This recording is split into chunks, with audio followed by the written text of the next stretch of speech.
사도신경으로 우리의 신앙을 고백하겠습니다. 나는 전능하신 아버지 하나님 천지의 창조주를 믿습니다. 나는 그의 유일하신 아들 우리 주 예수 그리스도를 믿습니다. 그는 성령으로 잉태되어 동정녀 마리아에게서 나시고 본디오 빌라도에게 고난을 받아 십자가에 못 박혀 죽으시고 장사된 지 사흘 만에 죽은 자 가운데서 다시 살아나셨으며 하늘에 오르시어 전능하신 아버지 하나님 우편에 앉아 계시다가 거기로부터 살아있는 자와 죽은 자를 심판하러 오십니다. 나는 성령을 믿으며 거룩한 공교회와 성도의 교제와 죄를 용서받는 것과 몸의 부활과 영생을 믿습니다. 아멘. 하나님께서 오늘 우리에게 주시는 말씀은 사무엘상 4장입니다. 사무엘상 4장입니다. 구약성경 412쪽 사무엘상 4장 말씀을 교독하겠습니다.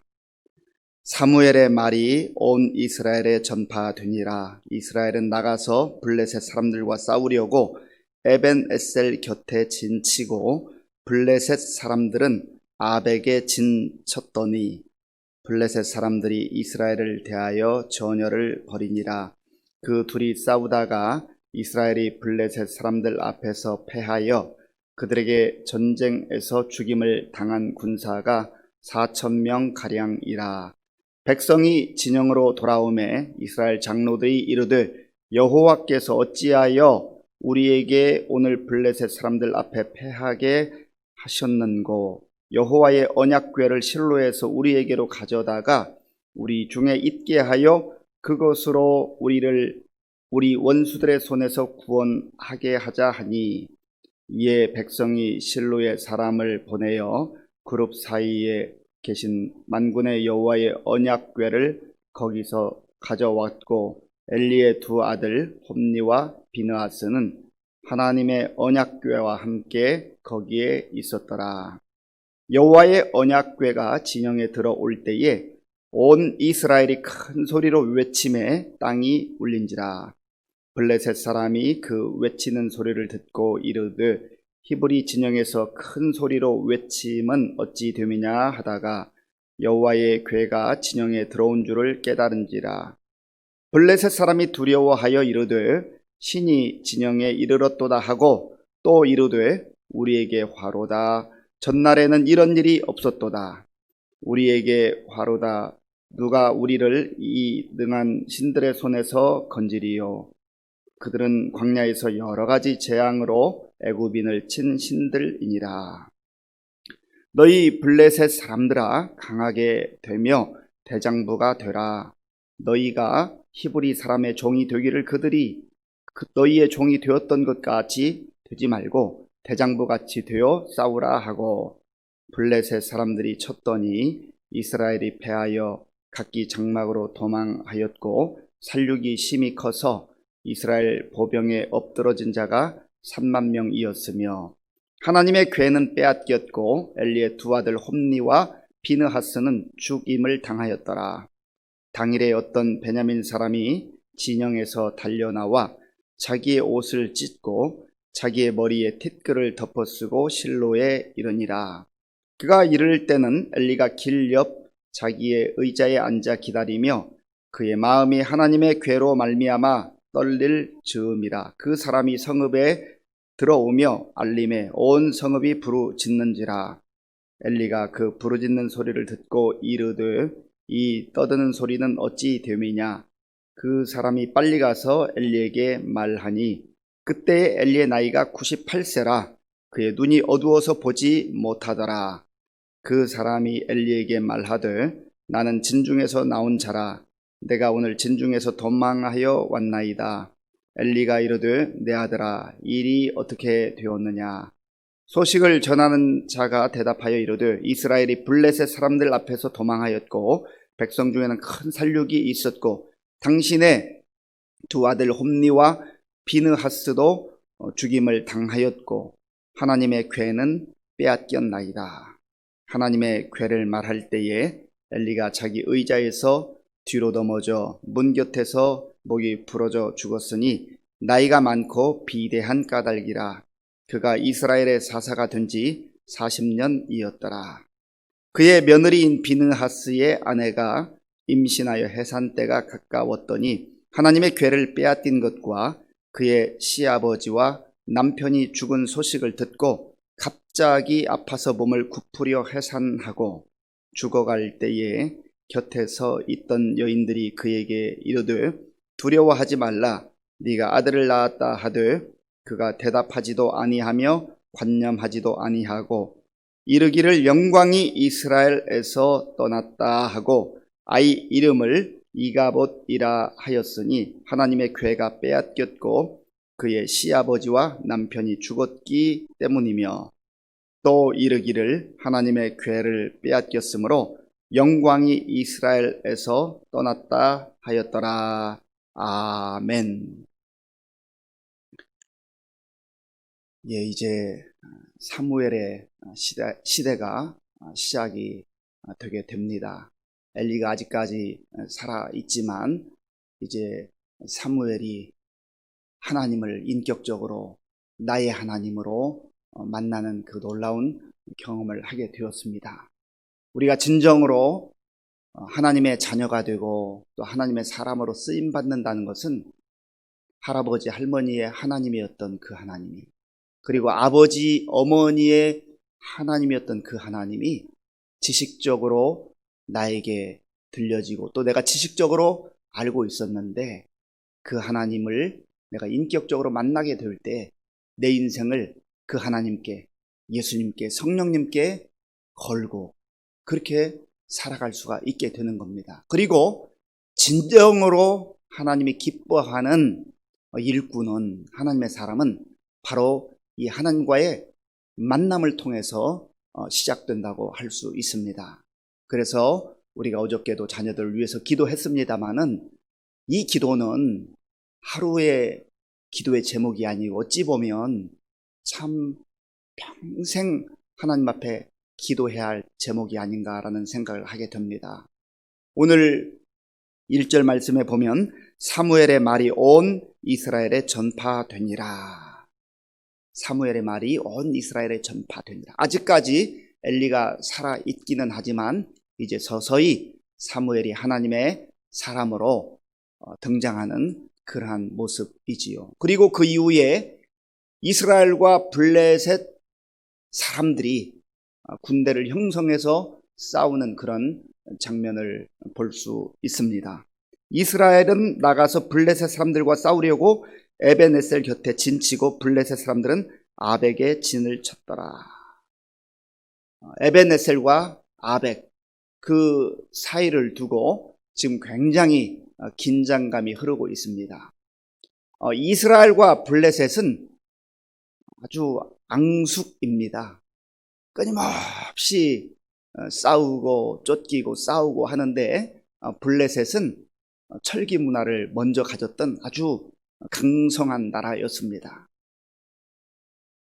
사실 이스라엘 백성들이 민족을 형성한 이후에 한 번도 자기들의 군사력으로 이겼다 이렇게 말하기는 어렵습니다. 오직 하나님의 특별한 은혜 가운데, 하나님의 도우심 가운데 하나님께서 친히 이끌어 주셔서 다 전쟁에서 이겼던 것입니다. 전쟁은 여호와께 속하였음즉, 전쟁의 성패는 군사력이 강하거나 말의 힘이 세다 하여서 이기는 것이 아니라는 겁니다. 오늘 우리가 살아가는 삶의 내용도 비슷합니다. 삶을 생존 경쟁, 심지어 전투라고 그렇게 표현하지 않습니까? 우리가 이 세상을 살면서 내가 건강하고 내가 재력이 있고 내가 권력이 있고 내게 지력, 학식이 뛰어나고 그러면 세상에서 이길 것 같고 승리할 것 같지만 뭐 잠시 그럴 수 있어요. 그리고 그러한 것들이 꼭 불필요한 것도 아닙니다. 유익하죠. 필요한 겁니다. 그러나 그것만 갖고 안 된다는 겁니다. 하나님의 은혜가 함께하고 하나님의 능하신 손이 함께할 때에 우리는 이 세상에서 승리하는 줄로 믿습니다. 또한 우리가 그것을 믿고 확신한다면 우리의 자녀들을 또 우리의 손주들을 교육할 때도 내가 믿는 것을 가르쳐야지. 나는 그렇게 믿는다고 하면서 하나님의 방식으로가 아니라 하나님을 신뢰함으로 너의 인생을 견고히 세워나가야 된다. 그렇게 신앙교육이 슬그머니 뒷전으로 밀리고 세상의 방식 또 세상의 가치 그런 거를 따라갈 때가 많다는 것. 그거 생각해 보면 우리가 신앙 따로 생활 따로 신앙과 생활이라는 건 따로 갈 수가 없습니다. 그러니까 주일 신앙 그리고 월요일부터 토요일까지는 내 맘대로의 신앙 이렇게 적당하게 신앙이 변질되는 경우가 있다고 하는 겁니다. 오늘 이제 이스라엘이 블레셋과 전투하기 위해서 모였는데 블레셋이 쳐들어오게 되죠. 그래서 4,000명의 이스라엘 군인들이 죽게 됩니다. 그러니까 이스라엘 백성들이 화들짝 놀라게 되죠. 아니 이거 도대체 어떻게 된 일입니까? 하고 이들이 정말 가슴을 치면서 이제 대책을 세웁니다. 자, 우리 3절 말씀을 같이 읽어보겠습니다. 3절입니다. 백성이 진영으로 돌아오매 이스라엘 장로들이 이르되 여호와께서 어찌하여 우리에게 오늘 블레셋 사람들 앞에 패하게 하셨는고 여호와의 언약궤를 실로에서 우리에게로 가져다가 우리 중에 있게 하여 그것으로 우리를 우리 원수들의 손에서 구원하게 하자 하니 아멘. 지금 이길 줄 알았는데 4,000명이 죽임을 당하게 되자 큰일 났다 생각하고요. 이들이 모여서 대책을 세웁니다. 그런데 그 일성이 뭐냐면 여호와께서 어찌하여 우리에게 오늘 블레셋 사람들 앞에서 패하게 하셨는고. 이 말은 전쟁은 여호와께 달려 있습니다. 전쟁의 성패는 여호와 하나님이 주관하십니다라고 하는 그런 믿음의 고백이라고 보기 어렵습니다. 어찌 보면 이 전쟁에서 진 것, 4,000명이 죽임을 당하게 된 것을 하나님께 마치 책임을 전가하듯이 떠넘기듯이 하나님 어찌 이렇게 되었습니까? 라고 하는 그러한 의미가 깊이 담겨져 있습니다. 그러면서 자기들이 머리를 짜내죠. 아하, 하나님의 궤, 여호와의 궤를 우리가 가지고 가야 되겠다. 이 전투가 벌어지는 이 에베네셀과 아벡 이곳으로부터 지금 여호와의 궤, 하나님의 궤가 있는 실로까지는 그리고 엘리 제사장이 머물고 있는 실로까지는 약 37km 정도 떨어져 있는 곳이라고 합니다. 그런데 이들이 이제 너무나 속상한 가운데 궁리해낸 것이 하나님의 궤를 가지고 우리가 전쟁에 나아가면 승리할 수 있을 것이다 라고 그렇게 결정을 하고 그 하나님의 궤를 전쟁터로 옮겨갑니다. 그리고 이길 것이라는 확신을 갖게 되는 것이죠. 하나님께서 이렇게 명하셨다고 한다면 당연히 그들이 전쟁에서 승리할 수 있을 겁니다. 그러나 지금 이들의 생각은 하나님의 궤를 자기들의 방식으로 자기들의 생각으로 하나님의 말씀과 상관없이 하나님의 명령과 상관없이 자신들의 판단으로 이렇게 결정해서 가지고 나가는 겁니다. 이 장면을 조금 심하게 표현하면 마치 세상 사람들이 부적을 이렇게 몸에 지니고 다니잖아요. 그러니까 내가 전쟁터에 이 성경책을 가지고 나가면 성경책 때문에 이길 것이다. 그렇게 생각을 하는 것이죠. 하나님의 궤를 마치 부적과 같이 그렇게 생각하는 그러한 수준에 이르렀다고 하는 겁니다. 그런다고 해서 이길까요? 그거는 순전히 사람들의 생각, 인간들의 판단이라고 하는 겁니다. 물론 하나님의 궤가 중요하죠. 그러나 이들은 지금 이 패배 앞에서 하나님, 우리가 참 하나님 앞에 무슨 잘못을 했습니까? 우리가 하나님 앞에서 어떤 죄악을 저질렀습니까? 하나님, 우리가 어떻게 하기를 원하십니까? 자기 자신을 돌아보고 자신들의 죄악을 돌아보면서 정말 그것을 회개하며 하나님 어떻게 하기를 원합니까? 이렇게 물었어야 하는 겁니다. 그런데 진정으로 통회하고 자복하고 회개하는 모습은 여기에 보이지가 않습니다. 이것이 문제라는 거죠. 그런데 겉으로는 여전히 여호와여 어찌하여, 이들의 표현을 보면 여전히 신앙의 껍데기는 가지고 있습니다. 여전히 하나님의 자녀 행세를 하고 있어요. 그러나 문제는 그 내용이, 그 알맹이가 빠져 있다고 하는 것이죠. 오늘 저와 여러분들 가운데서도 정말 이러한 모습이 있지는 않은지, 이거를 깊이 들여다 봐야 한다는 겁니다. 그래서 내 중심의 진실로 내 야망, 내 욕망, 내가 원하는 어떤 개인적 소원, 그것이 하나님의 뜻을 몰아내고 여전히 그것이 내 마음 중심에 자리하고 차지하고 있다면 그것을 먼저 내려놓고 주님의 뜻을 구하며 주님이 이제 모든 것 주장하여 주옵소서, 주님을 주님으로 인정하고 주님을 주님으로 대접하는, 경외하는 그 모습이 우선되어야 한다는 겁니다. 그래서 이제 이스라엘 백성들이 확신을 가지고 이 여호와의 궤를 가지고 막 이제 우리가 이길 것이다 함성을 지르면서 사기가 충천한 거죠.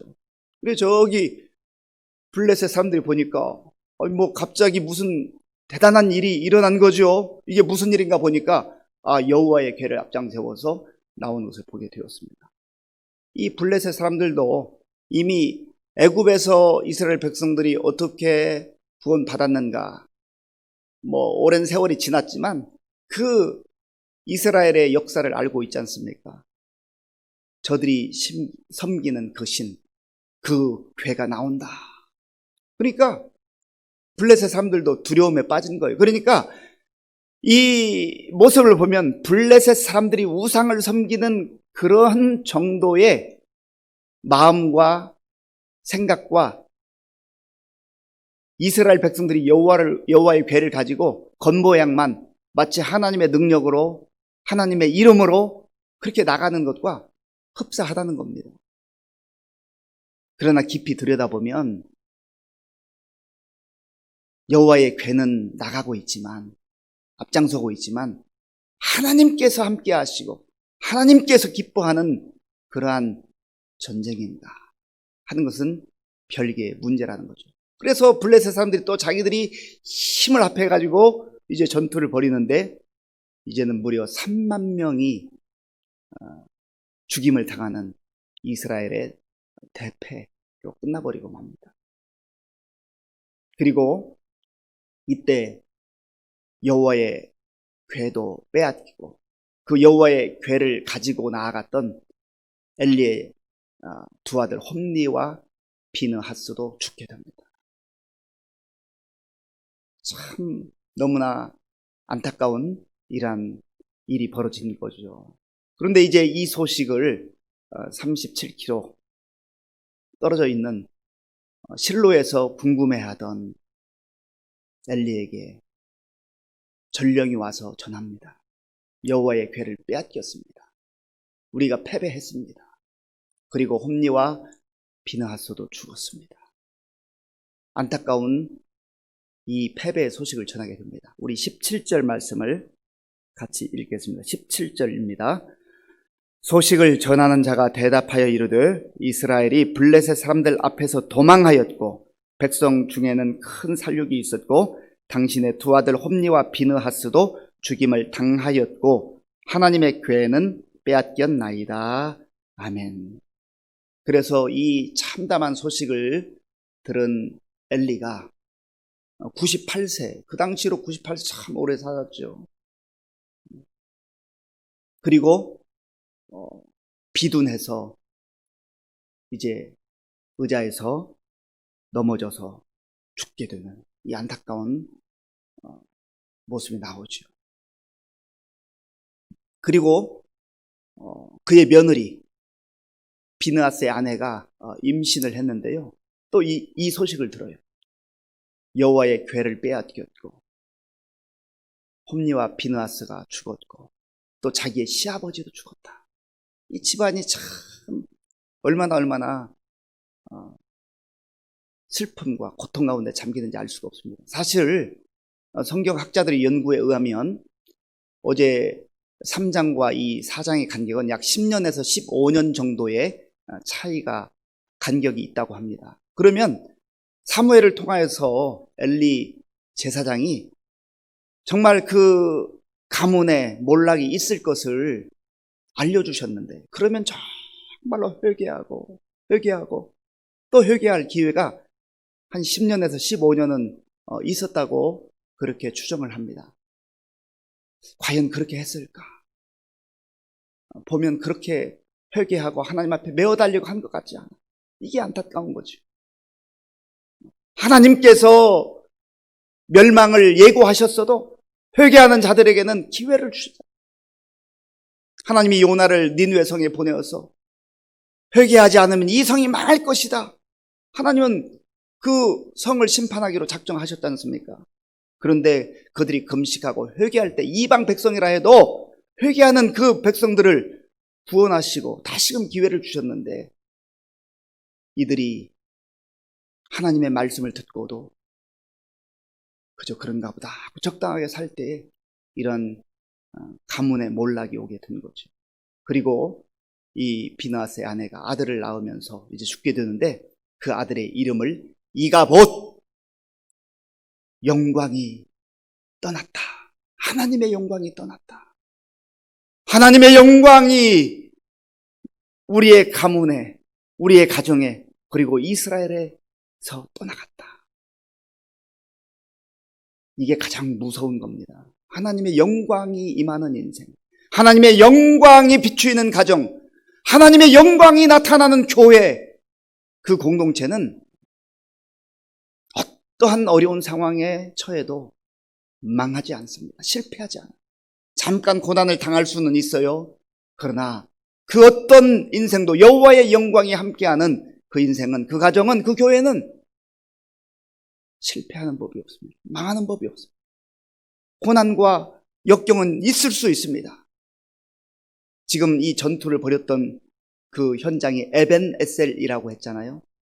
우리가 사무엘상 7장에 가면 이제 사무엘이 이 전쟁에서 승리하고 돌을 하나 세우는데, 그 돌의 이름을 다시금 에벤에셀이라고 그렇게 세웁니다. 에벤에셀이라는 뜻은 도움의 돌. 하나님께서 여기까지 우리의 발걸음을 인도하셨다, 우리에게 승리를 허락하셨다, 그런 의미입니다.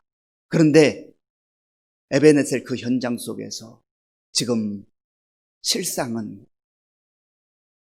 이 비느하스의 며느리의 그 아내 엘리의 며느리의 그 고백과 같이 이가봇, 여호와의 영광이 떠났다. 우리가 이것을 위해서 간절한 마음으로 기도해야 됩니다. 하나님, 어떠한 역경과 어려움이 있다 할지라도 하나님의 영광이 내 인생 가운데 머무르게 하여 주옵소서. 우리 가정 가운데 하나님의 영광이 머무르게 하여 주옵소서. 우리 교회 가운데, 이 나라, 이 민족 가운데 하나님의 영광이 머무르는 그러한 가정, 교회, 나라가 되게 하여 주옵소서. 그러면 희망이 있는 겁니다. 소망이 있는 거예요. 우리 이 말씀 붙들고 또 마음에 새기고 기도함으로 하루 승리하는 복된 날 될 수 있기를 간절히 바랍니다. 기도하겠습니다.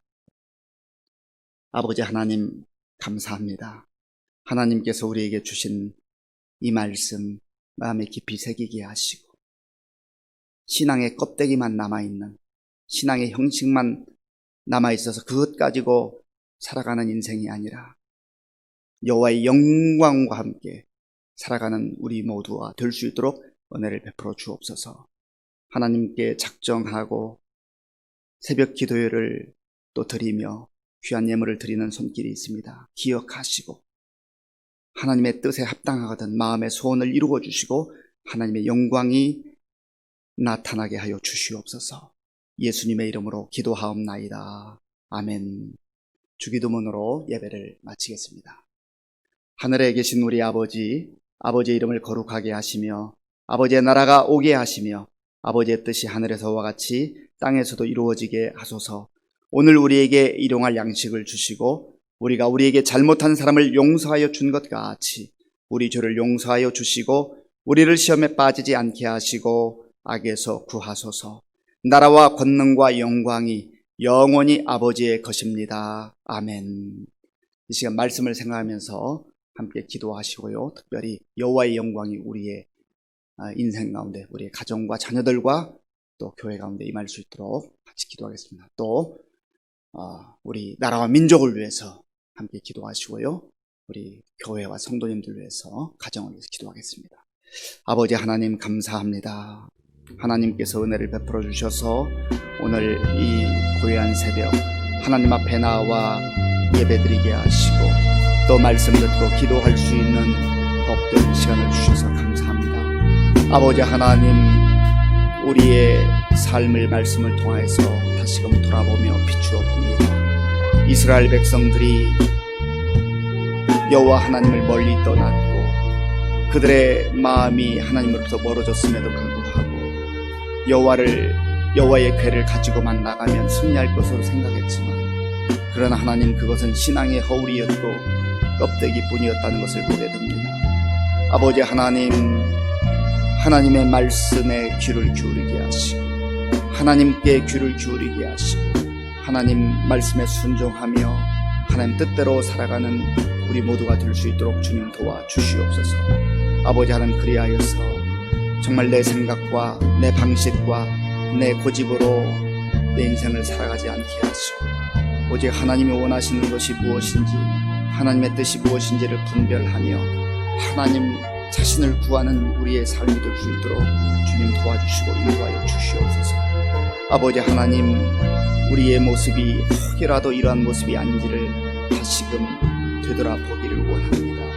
하나님 아버지, 우리의 중심에 오직 아버지 하나님 예수 그리스도 성령님을 주님으로 날마다 고백하며 의지하게 하시고 모시게 하시고, 하나님 아버지 정말 주님 말씀에 귀 기울이며 순종하는 하나님의 사람들로 살아갈 수 있도록 은혜를 베풀어 주시옵소서. 그리하여서 진정 하나님이 원하시며 하나님이 인도하실 때에 아버지 하나님 그 말씀 따라 살아가는 삶 속에 하나님의 영광이 함께하는 것을 알게 하시고 늘 주님 뜻 가운데 살아가는 우리 모든 성도들, 우리 가정, 우리 자녀들 다 될 수 있도록 인도하여 주시옵소서.